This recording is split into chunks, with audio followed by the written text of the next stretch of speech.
Tonight, Bradley will be hosting Kelly Ushima, a popular advocate for eating disorders and body acceptance. She'll be joining members of the Body Project, which is part of the National Eating Disorders Association. Here to tell us more about tonight's event is Ashley Lucas, a programming intern with the Body Project.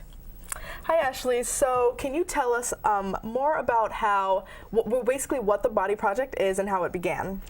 So the Body Project began in 2007. Dr. Jackie Hogan and Melissa Sage, who was a former wellness director, founded it, and it's basically a collaborative effort between students, faculty, and staff to raise awareness to our thin ideal in the culture and the negative impacts, such as eating disorders being one of the main ones. Awesome. And I know that eating disorders among people is a really big taboo thing, but it's really serious. And so do you think you can give us possibly an estimate of how many people or what types of eating disorders people go through in their lifetime?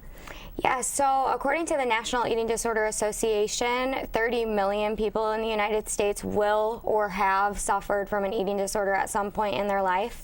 Of all eating disorders, anorexia nervosa is the most deadly mental illness.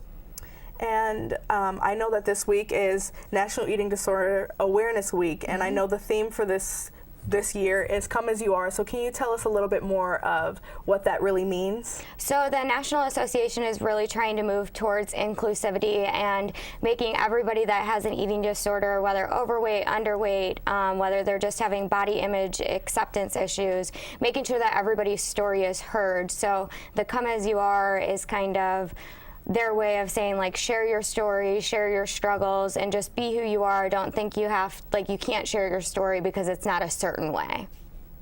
Interesting. And I know tonight, as I said before, Kelly is going to speak at the talk. And do you know of some topics or some of the main points that she'll be hitting about eating disorders that the crowd can really pick up on? So I think her main focus is going to be social media and how it has impacted her journey in recovery and or triggering events. But also she will have a unique perspective from an Asian American woman and kind of how her journey might vary a little different than a typical white female that we are used to seeing. And where is the talk being held tonight? It's going to be in New Miller Hall at 7 p.m. Okay. Thank you so much, Ashley. Thanks for having me.